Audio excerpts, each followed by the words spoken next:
कल्पना कीजिए, हिमालय की गोद में एक ऐसा शिवलिंग मौजूद है जिसे किसी मनुष्य ने नहीं बनाया।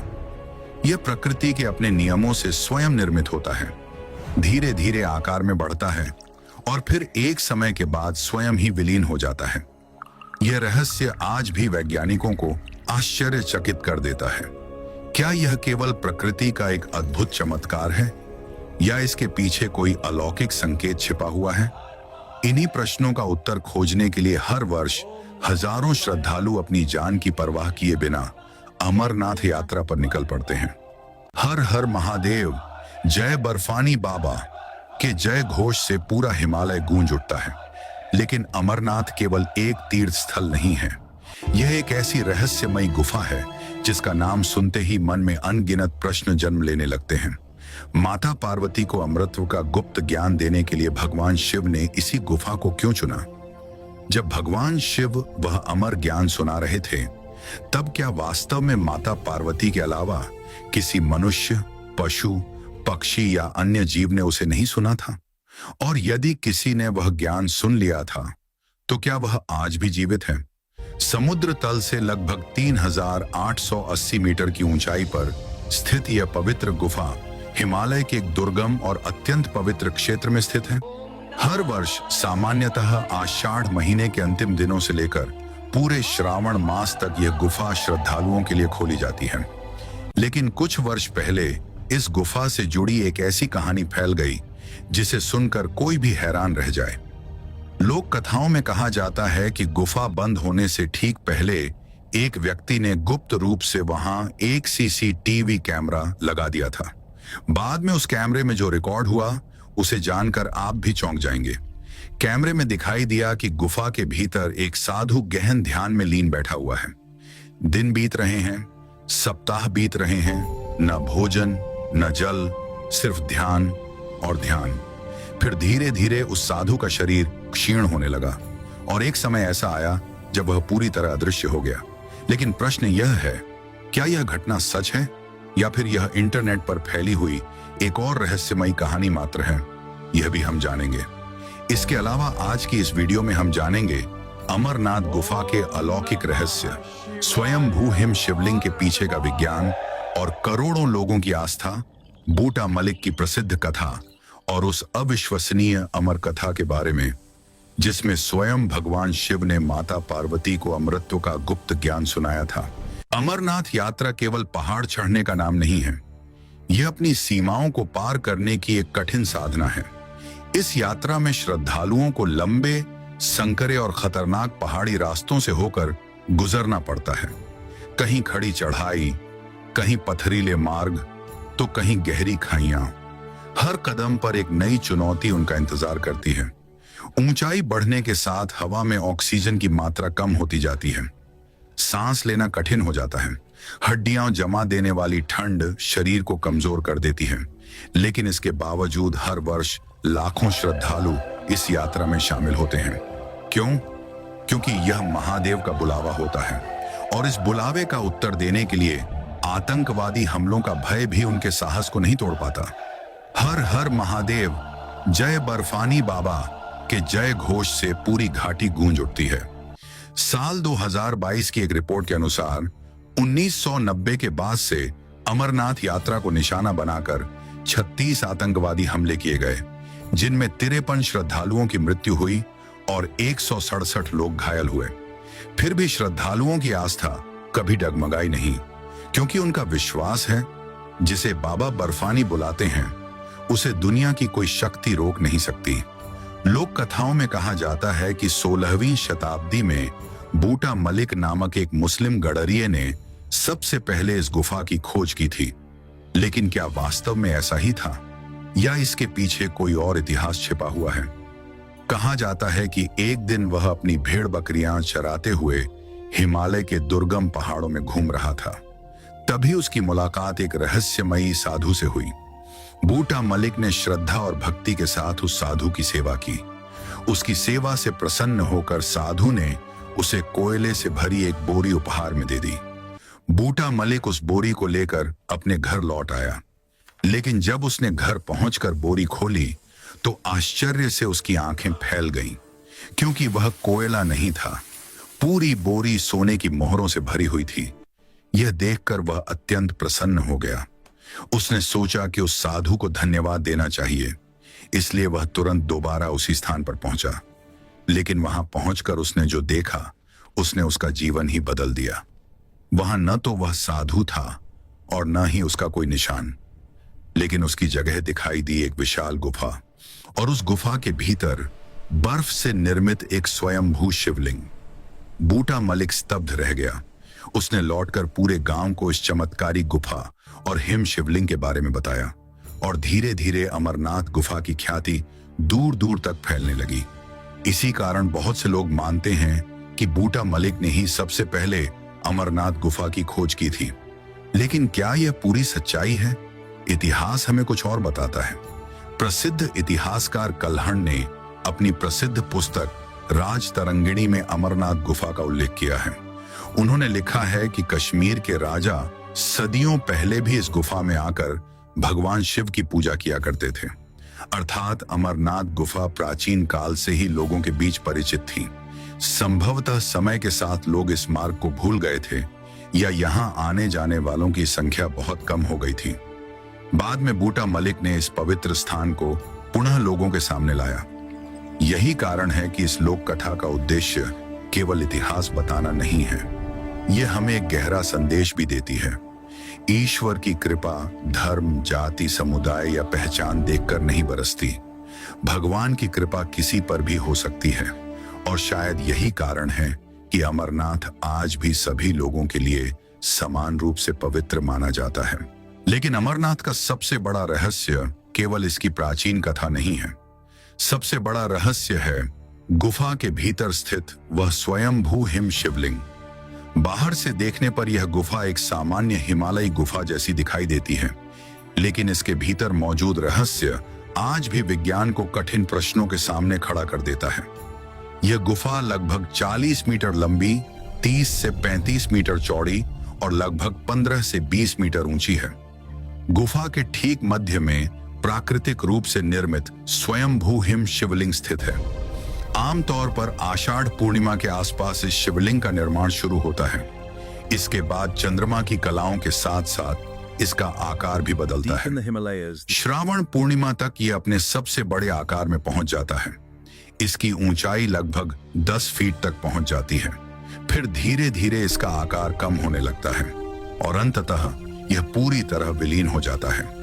करोड़ों श्रद्धालुओं के लिए यह केवल बर्फ का एक स्तंभ नहीं है, यह स्वयं भगवान शिव की जीवंत उपस्थिति का प्रतीक है। उनका विश्वास है कि महादेव स्वयं इस हिम रूप में यहाँ विराजमान होते हैं। इस आस्था में विज्ञान का कोई स्थान नहीं है। दूसरी ओर वैज्ञानिकों की अपनी व्याख्या है। उनके अनुसार गुफा की छत से पानी की बूंदें लगातार नीचे गिरती रहती हैं। गुफा के भीतर तापमान लंबे समय तक 0 डिग्री या उससे नीचे बना रहता है। इसी कारण वे जल बूंदें जमकर बर्फ में बदल जाती हैं और धीरे धीरे परत दर परत जमते हुए एक बर्फीला स्तंभ बना देती हैं। विज्ञान इस प्रकार की संरचना को स्टैलेग्माइट कहता है, लेकिन इसके बावजूद कुछ ऐसे प्रश्न हैं जिनका संतोषजनक उत्तर विज्ञान आज भी नहीं दे पाया है। जैसे दूसरी गुफाओं में बनने वाली स्टैलेग्माइट बर्फ की क्यों नहीं होती? वे शिवलिंग जैसी आकृति क्यों नहीं बनती? गुफा के मध्य स्थित शिवलिंग इतना कठोर और कांच की तरह पारदर्शी क्यों होता है, जबकि उसके आसपास पड़ी बर्फ मुलायम और भुरभुरी होती है? इन प्रश्नों के उत्तर आज भी स्पष्ट नहीं है और शायद यहीं से शुरू होती है मनुष्य की आस्था और विज्ञान के बीच चलने वाली वह अनंत बहस, जिसका कोई अंतिम निष्कर्ष आज तक नहीं निकल पाया। अब बात करते हैं उस रहस्यमयी कहानी की जिसका जिक्र हमने वीडियो की शुरुआत में किया था। वही कहानी जिसमें दावा किया जाता है कि एक व्यक्ति ने अमरनाथ गुफा बंद होने से ठीक पहले वहां गुप्त रूप से एक CCTV कैमरा लगा दिया था और बाद में उस कैमरे में जो रिकॉर्ड हुआ उसने सभी को हैरान कर दिया। कहा जाता है कि कैमरे में गुफा के भीतर एक साधु दिखाई दिए। वे गहन ध्यान में लीन थे। दिन बीतते गए, सप्ताह बीतते गए, लेकिन साधु अपनी जगह से नहीं उठे। न उन्होंने भोजन किया, न जल ग्रहण किया, बस ध्यान और केवल ध्यान। फिर धीरे धीरे उनका शरीर क्षीण होने लगा और अंत में वे पूरी तरह अदृश्य हो गए। सुनने में यह कहानी जितनी रहस्यमयी लगती है, सच्चाई उतनी ही अलग है, क्योंकि आज तक इस घटना के समर्थन में कोई विश्वसनीय प्रमाण सामने नहीं आया है। न कोई प्रमाणित सीसीटीवी फुटेज, न कोई आधिकारिक रिपोर्ट और न ही कोई ऐसा विश्वसनीय स्रोत जो इस घटना की पुष्टि करता हो। अर्थात जिस अलौकिक घटना का उल्लेख किया जाता है उसे सत्य सिद्ध करने वाला कोई ठोस प्रमाण आज तक उपलब्ध नहीं है। इसलिए इस कहानी को एक लोक प्रचलित कथा या इंटरनेट पर फैली हुई रहस्यमयी अफवाह के रूप में ही देखा जाना चाहिए। लेकिन इसका अर्थ यह नहीं कि अमरनाथ के सभी रहस्य समाप्त हो जाते हैं, क्योंकि इसके बाद जो कथा आती है वह केवल लोक कथा नहीं है, वह करोड़ों श्रद्धालुओं की आस्था का केंद्र है और वही कथा अमरनाथ को अमरनाथ बनाती है। अब सबसे महत्वपूर्ण प्रश्न सामने आता है, माता पार्वती को अमृतत्व का गुप्त ज्ञान सुनाने के लिए भगवान शिव ने इसी गुफा को क्यों चुना और आखिर अमर ज्ञान का प्रसंग शुरू कैसे हुआ? इसके लिए हमें हजारों वर्ष पीछे चलना होगा, उस समय जब कैलाश पर्वत पर एक अत्यंत रहस्यमयी घटना घटी थी। कैलाश पर्वत की वह शांत रात्रि, चारों ओर गहरा सन्नाटा, हिमाच्छादित चोटियों पर चांदनी बिखरी हुई थी। भगवान शिव गहन ध्यान में लीन थे और उनके पास बैठी थी माता पार्वती। उसी समय माता पार्वती के मन में एक अद्भुत जिज्ञासा उत्पन्न हुई। कई दिनों से एक प्रश्न उनके मन को विचलित कर रहा था। आखिर उन्होंने महादेव से पूछ ही लिया, प्रभु, आपके गले में जो मुंडमाला सुशोभित है, ये मुंड किसके हैं? भगवान शिव ने धीरे धीरे अपनी आंखें खोली और फिर उन्होंने उत्तर दिया, देवी, ये सभी तुम्हारे ही विभिन्न जन्मों की स्मृतियां हैं। ये उत्तर सुनकर माता पार्वती आश्चर्यचकित रह गईं। उन्होंने कहा, प्रभु, तो क्या इसका अर्थ यह है कि मैं असंख्य बार जन्म ले चुकी हूं, असंख्य बार मृत्यु को प्राप्त हुई हूं और आप हर बार मेरे साथ रहे हैं? यदि ऐसा है तो मुझे भी वह ज्ञान प्रदान कीजिए जिसके द्वारा मैं जन्म और मृत्यु के इस अंतहीन चक्र से मुक्त हो सकूं। मुझे भी अमृतत्व का वह रहस्य बताइए। माता पार्वती की बात सुनकर कुछ क्षणों के लिए महादेव मौन हो गए, क्योंकि वे जानते थे यह कोई साधारण ज्ञान नहीं था। यह सृष्टि का सबसे गुप्त, सबसे शक्तिशाली और सबसे रहस्यमय ज्ञान था। यदि पार्वती के अलावा कोई और इस ज्ञान को सुन लेता तो वह संपूर्ण सृष्टि के लिए अत्यंत खतरनाक हो सकता था। इसी कारण भगवान शिव पहले इस ज्ञान को बताने के लिए तैयार नहीं हुए, लेकिन माता पार्वती का आग्रह लगातार बढ़ता गया। एक ओर उनकी असीम जिज्ञासा थी, दूसरी ओर अपने अर्धांगिनी के प्रति महादेव का अनंत प्रेम। अंततः भगवान शिव सहमत हो गए, लेकिन उन्होंने एक शर्त रखी, यह ज्ञान ऐसे स्थान पर सुनाया जाएगा जहां उनके और माता पार्वती के अलावा कोई भी जीवित प्राणी उपस्थित न हो, क्योंकि कैलाश पर सदैव देवता, शिवगण, ऋषि मुनि और अनेक प्रकार के जीव उपस्थित रहते थे, इसलिए वहां अमर ज्ञान सुनाना संभव नहीं था। तब भगवान शिव ने हिमालय में एक ऐसे स्थान का चयन किया जहां ऊंचाई, दुर्गमता और प्रकृति की कठोर परिस्थितियों के कारण किसी सामान्य जीव का पहुंचना लगभग असंभव था। वही स्थान आज अमरनाथ गुफा के नाम से प्रसिद्ध है। अब आरंभ होने वाली थी एक ऐसी यात्रा जो केवल एक स्थान से दूसरे स्थान तक पहुंचने की यात्रा नहीं थी। यह त्याग की यात्रा थी, यह आत्मबोध की यात्रा थी, यह उस सत्य तक पहुंचने की यात्रा थी जो जन्म और मृत्यु दोनों से परे है। हिमालय की विशाल पर्वतमालाओं को चीरते हुए भगवान शिव और माता पार्वती धीरे धीरे आगे बढ़ रहे थे। मार्ग कठिन था, हवा बर्फ जैसी ठंडी थी, चारों ओर गहरा सन्नाटा पसरा हुआ था।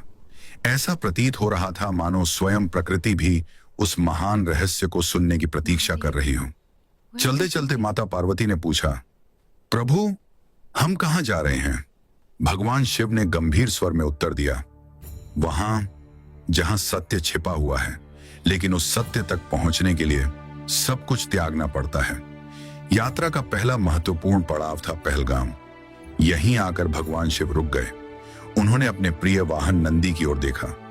नंदी ने विनम्रता से पूछा, प्रभु, क्या मैं आपके साथ नहीं चल सकता? महादेव ने स्नेहपूर्वक कहा, नहीं नंदी, यह मार्ग पूर्ण एकांत का मार्ग है। इस मार्ग पर कोई भी साथी नहीं बन सकता। नंदी ने सिर झुका लिया। वह समझ चुका था कि प्रभु का निर्णय अटल है। और फिर भगवान शिव आगे बढ़ गए।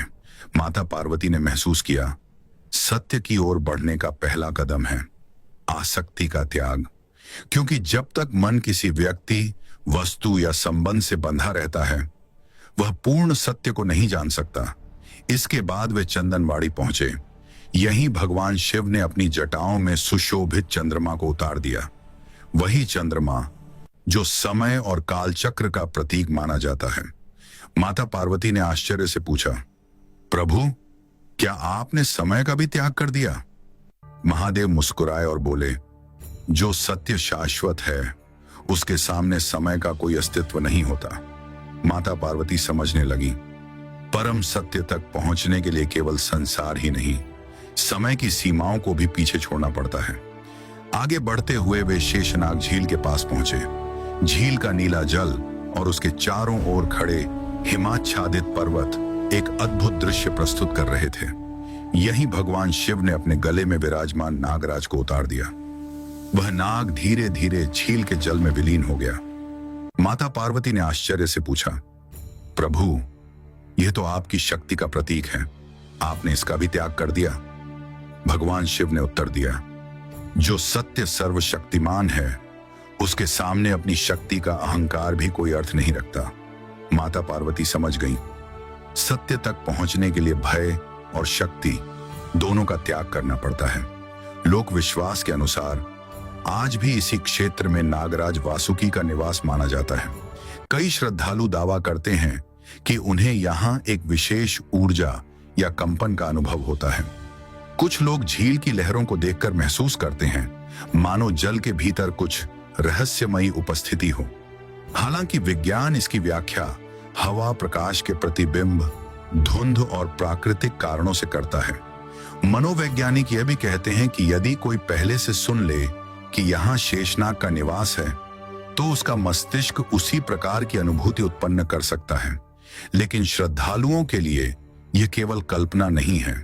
उनका विश्वास है कि नागराज वासुकी की उपस्थिति आज भी वहां विद्यमान है। इसके बाद शिव और पार्वती महागुण्स पर्वत पहुंचे। यहां भगवान शिव ने प्रतीकात्मक रूप से अपने प्रिय पुत्र गणेश का त्याग किया। यह त्याग किसी संबंध को छोड़ने का नहीं था, बल्कि यह समझाने का था कि परम सत्य तक पहुंचने के मार्ग में सबसे प्रिय संबंधों की आसक्ति को भी पीछे छोड़ना पड़ता है। माता पार्वती अब धीरे धीरे समझ रही थी कि अमर ज्ञान प्राप्त करना कोई साधारण बात नहीं है। इसके लिए स्वयं को पूर्ण रूप से बदलना पड़ता है। अंततः वे पंचतरणी पहुंचे, जहां 5 पवित्र धाराएं एक साथ प्रवाहित होती हैं।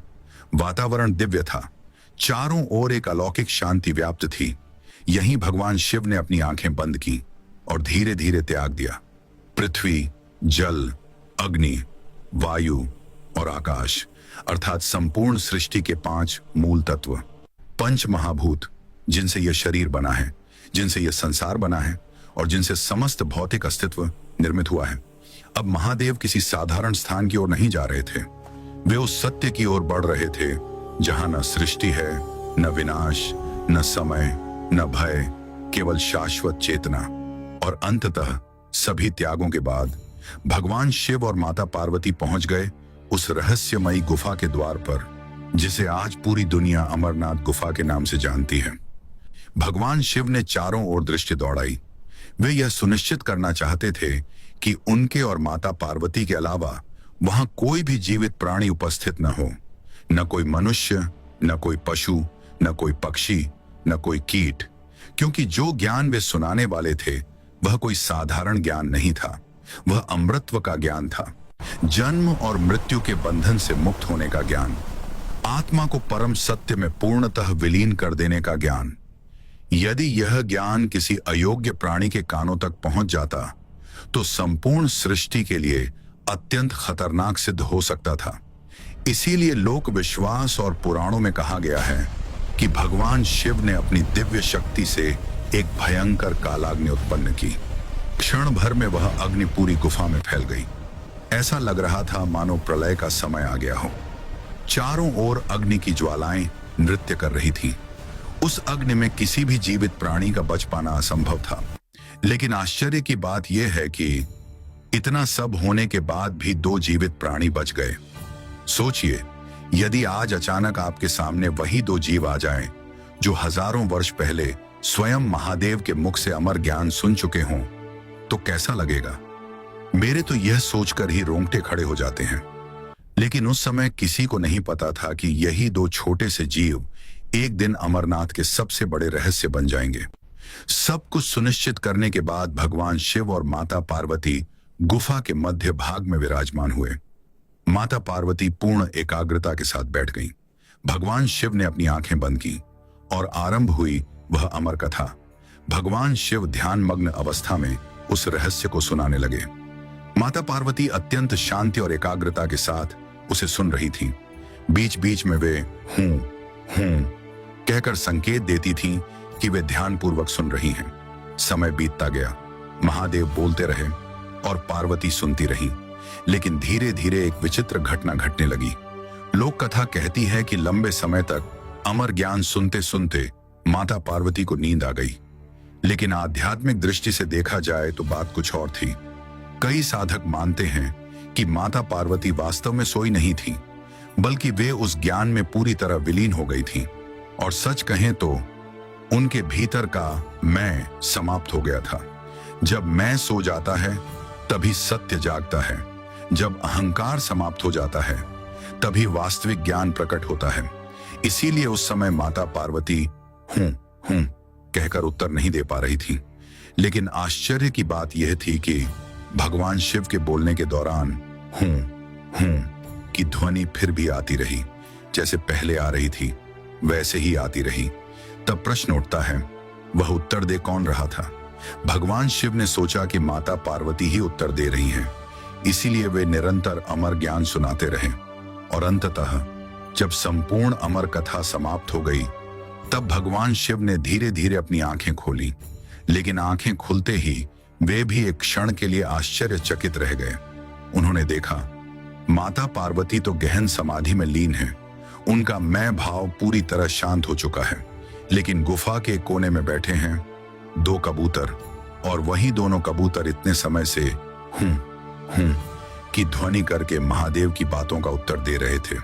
अर्थात अमर ज्ञान का एक एक शब्द उनके कानों तक पहुंच चुका था। जो ज्ञान केवल माता पार्वती के लिए था, उसे इन दोनों कबूतरों ने भी सुन लिया था। भगवान शिव कुछ क्षण उन दोनों कबूतरों को देखते रहे। यह ज्ञान किसी और को सुनाने का उद्देश्य नहीं था। लेकिन आश्चर्य की बात यह है कि महादेव क्रोधित नहीं हुए। उन्होंने उन्हें दंड नहीं दिया, बल्कि उनके मुख पर एक मंद मुस्कान प्रकट हुई। उन्होंने देखा इन दोनों कबूतरों के भीतर न कोई अहंकार था, न कोई लोभ, न कोई स्वार्थ। उन्होंने उस ज्ञान को केवल एक निष्कलुष श्रोता की तरह सुना था। वे शक्ति प्राप्त करने के लिए नहीं सुन रहे थे। वे किसी लाभ की इच्छा से नहीं सुन रहे थे। उनका मन निर्मल था। उनकी चेतना पवित्र थी। वे उस ज्ञान को धारण करने योग्य बन चुके थे।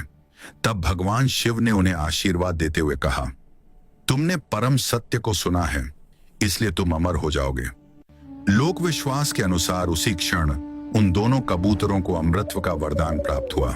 और यही कारण है कि आज भी अमरनाथ गुफा में कभी कभी एक जोड़ी कबूतर दिखाई देती है। अनेक श्रद्धालु मानते हैं कि वे कोई साधारण कबूतर नहीं हैं। वे वही अमर कबूतर हैं जिन्होंने हजारों वर्ष पहले स्वयं महादेव के मुख से अमर ज्ञान सुना था।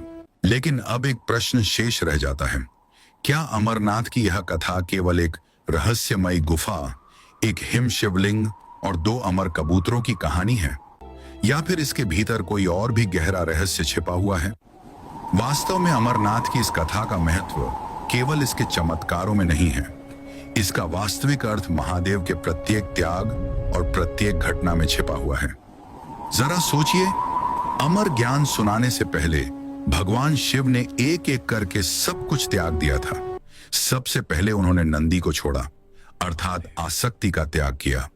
फिर उन्होंने चंद्रमा का त्याग किया, अर्थात समय और काल के बंधन को पीछे छोड़ दिया। उसके बाद नागराज का त्याग किया, अर्थात शक्ति और भय के अहंकार को त्याग दिया। फिर गणेश का त्याग किया, अर्थात पारिवारिक मोह और संबंधों की सीमाओं को भी पीछे छोड़ दिया। और अंत में पंचतरणी में पृथ्वी, जल, अग्नि, वायु और आकाश का त्याग किया, यानी संपूर्ण सृष्टि के मूल तत्वों का भी अतिक्रमण कर लिया। महादेव मानो हमें यह सिखा रहे थे कि जब तक मनुष्य अपने अहंकार, अपनी इच्छाओं, अपने भय, अपने मोह और अपनी आसक्तियों से बंधा रहता है, तब तक वह परम सत्य को नहीं जान सकता। सत्य की ओर बढ़ने के लिए बाहरी यात्रा से अधिक आवश्यक है भीतर की यात्रा। आज भी अमरनाथ को लेकर अनेक प्रश्न पूछे जाते हैं। क्या वास्तव में वे कबूतर अमर हैं? क्या सचमुच भगवान शिव ने इसी गुफा में अमर ज्ञान सुनाया था? क्या हिम शिवलिंग केवल एक प्राकृतिक घटना है या उसमें कोई दिव्य रहस्य भी छिपा है? विज्ञान आज भी अपने उत्तर खोज रहा है और आस्था अपने विश्वास के साथ आगे बढ़ रही है।